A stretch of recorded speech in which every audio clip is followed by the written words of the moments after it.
जय मसीह की प्यारे भाई बहनों को। आइए आज हम आप सब के बीच में परमेश्वर के वचन को लेकर आए हैं। आप लोग ज़रूर सुनना, बहुत ज़रूरी बातें हैं जो हम आजकल नहीं जान पाते और सवाल करते हैं, हम परमेश्वर से करते हैं और लोगों से करते हैं कि हमारे जीवन में ऐसा क्यों नहीं हो रहा है। तो आप सब के लिए बहुत खास बातें हैं जो परमेश्वर ने हमें सिखाया है, आप सब के बीच में लेकर आए हैं। आइए पूरी वीडियो को देखना, तभी आपको समझ में आएगा कि परमेश्वर का वचन क्या कहता है। मेरे प्यारे भाई बहनों, पीछे हमारे बहुत आवाज़ हो रही क्योंकि काम चल रहा है, तो खटर पटर की आवाज़ आ रही है, तो उस पर ध्यान ना देना, आप लोग सिर्फ वचन पर ध्यान देना। आइए हम यहाँ वचन सीखेंगे। यहाँ याकूब के 4:1 से हम पढ़ेंगे। याकूब के वचन, याकूब का पुस्तक खोल लीजिए आप, उसका 4:1 से पढ़ेंगे हम। यहाँ देखिए लिखा है कि तुम में लड़ाइयाँ और झगड़े कहाँ से आ गए? क्या उन सुख विलासों से नहीं जो तुम्हारे अंगों में लड़ते भिड़ते हैं? यहाँ प्रभु का वचन कहता है कि क्या तुम में लड़ाइयाँ और झगड़े कहाँ से आ गए? हमारे जीवन के अधिकतर देखिए झगड़े कहाँ से आते हैं। लोग कहते हैं झगड़े वो जो अपने परिवार से झगड़े करो, अपने परिवार से लड़ाई करो, वो झगड़े वो लोग मानते हैं। पर यहाँ लड़ाइयाँ झगड़े कहाँ से आ गए? उन सुख विलासों से नहीं, तुम्हारे अंगों में लड़ते भिड़ते हैं। यहाँ हम एक बात सीखेंगे कि अधिकतर हमारे झगड़े कहाँ होते हैं? बाहर से नहीं, हमारे अंदर की इच्छाओं से, हमारी जिद की, हमारी ईर्ष्या की और तुलना से आते हैं। हम तुलना करते हैं, हम ईर्ष्या करते हैं, हम नफरत करते हैं, वैर करते हैं। यही है एक झगड़े लड़ाइयाँ, ये भी एक झगड़े और लड़ाई। जब ये करते हैं तो हम सबसे झगड़ते हैं। तो इस वजह से उस अपने सुख के लिए हम झगड़े लड़ाई करते हैं। ठीक है, पहले हमें क्या करना? परमेश्वर पहले हमें कहता है कि हमें दिल को अपने बदलना। हमें परमेश्वर क्या करता? हमारे दिल को बदलता है। क्या करता? हमारे दिल को बदलना चाहता है परमेश्वर कि हम बदल जाएं। ठीक है, तो हमें क्या करना? पहली बात, हमें बदलना है। और कैसे बदलेंगे? जब हम प्रेम करेंगे। ठीक है, और दूसरे में सीखेंगे कि तुम लालसा रखते हो, तुम्हें मिलता नहीं, तो इसलिए तुम हत्या करते, तुम ढा करते और कुछ प्राप्त नहीं कर पाते, तो तुम झगड़ते और लड़ते हो। तुम्हें इसलिए नहीं मिलता कि मांगते नहीं हो। यहाँ देखो, तुम चाहते हो पर पाते नहीं हो, इसीलिए लड़ते हो। जब हम अपनी इच्छा पूरी करने के पीछे भागते हैं तो हम दुख, तनाव और लड़ाई के में फंस जाते हैं। परमेश्वर कहता है कि हमें सुख और विलास के लिए नहीं चलना है। ठीक है, अपनी इच्छाओं के लिए हमें भागना नहीं है। हमें परमेश्वर को, प्रेम को, भलाई को अपने जीवन में मांगना है। ये नहीं है कि जब हम अपनी इच्छाओं को जब मांगते हैं, भागते हैं उसके पीछे, तो हमें नहीं मिलता है। हमें परमेश्वर की इच्छा को मांगना कि प्रभु तेरी इच्छा मेरे जीवन में पूरी हो। ठीक है भाइयों बहनों। और तीसरे में सीखेंगे कि तुम मांगते हो पाते नहीं, इसलिए कि बुरी इच्छा से मांगते हो ताकि अपने भोग विलास में उड़ा दो। यहाँ प्रभु कहता है कि तीसरे में गलत मन लेकर प्रार्थना करते हैं। यहाँ प्रभु कहता है तुम मांगते पर पाते नहीं, क्योंकि तुम्हारा मन परमेश्वर दिल को देखता है। अगर हमारी प्रार्थना स्वार्थ से भरी हो तो उत्तर नहीं मिलता।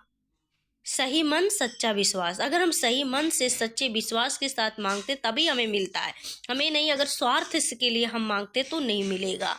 ठीक है मेरे प्यारे भाई, हमें स्वार्थी नहीं बनना है। हमें प्रेम से, साफ, अपने दिल को साफ से और परमेश्वर की इच्छा से मांगना है। ठीक है, 24 बात में लिखा है कि हम जल्दी जल्दी कर रहे हैं क्योंकि बहुत बड़ा हो जाएगा, इसलिए हम जल्दी जल्दी आपसे बताते हैं, आप लोग सुन लेना। चौथी बात पे लिखा है, वीडियो बहुत लंबी हो जाएगी। हे बेविचारियों, क्या तुम नहीं जानते कि संसार से मित्रता करनी परमेश्वर से बैर करना है? अतः जो कोई संसार का मित्र होना चाहता है वह अपने आप को परमेश्वर का बैरी बनाता है। यहाँ परमेश्वर चौथी बात में कहता है कि दुनिया से दोस्ती परमेश्वर से दुश्मनी है।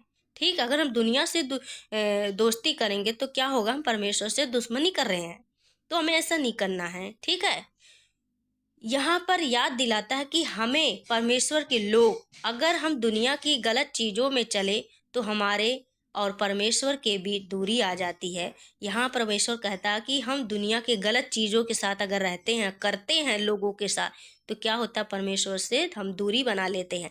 इसलिए हमें परमेश्वर के लोगों से संगति करनी है, परमेश्वर के साथ संगति करनी है, अच्छी चीज़ों के साथ, बुरे लोगों के साथ नहीं करनी है।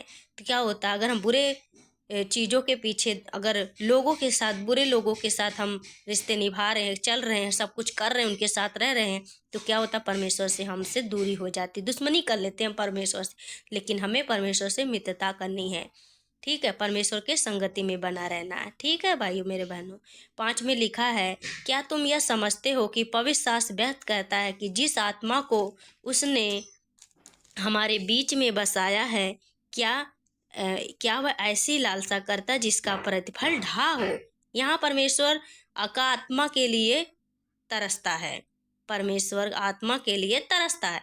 हमारे अंदर जो आत्मा है उसे परमेश्वर ने बनाया है, और वह चाहता कि हमारा दिल पूरी तरह उसका हो। पवित्र आत्मा भी चाहता है कि हमारा जो दिल है, जो वचन में लिखा ना कि हम परमेश्वर के मंदिर है और परमेश्वर का आत्मा हम में वास करता है। इस घर को हमें बनाना, ये नहीं है कि हम उसको बुरे विचार से, व्यभिचार से, चोरी से, हत्या से, हर चीज़ से हम इसको नष्ट करें। नहीं, हमें पवित्र आत्मा भी चाहता कि हमारा घर जो है पवित्र रहे। तो हमें, मेरे प्यारे भाई बहनों, अपने घर को साफ करो, ठीक है।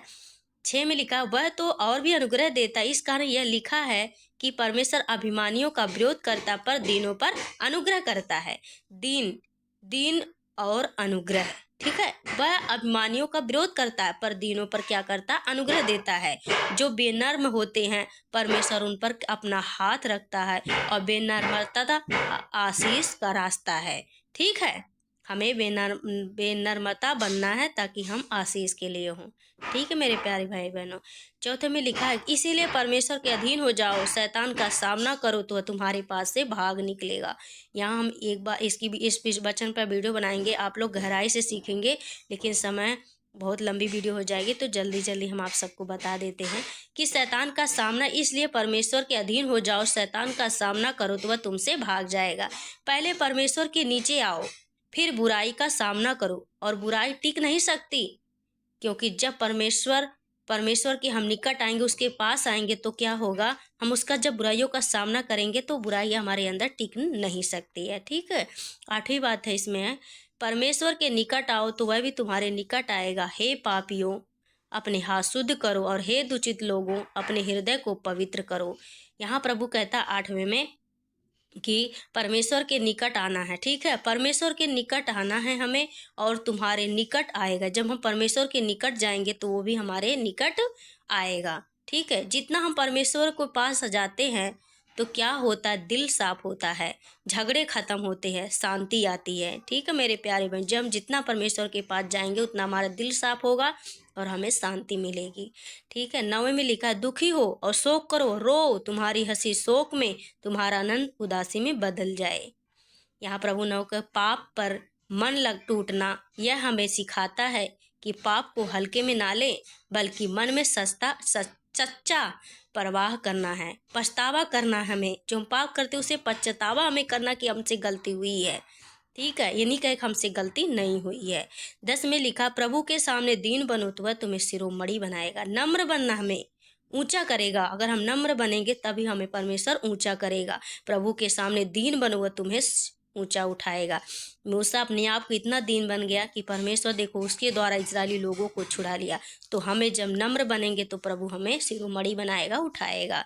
आशा करते आप सबको ये वचन समझ आया हो, अच्छा लगा हो तो लाइक शेयर सब्सक्राइब जरूर करें, कमेंट में प्यारा सा आमीन जरूर लिखें, और हमारी पूरी वीडियो को जरूर देखना। जय मसीह हमारे प्यारे भाई बहनों।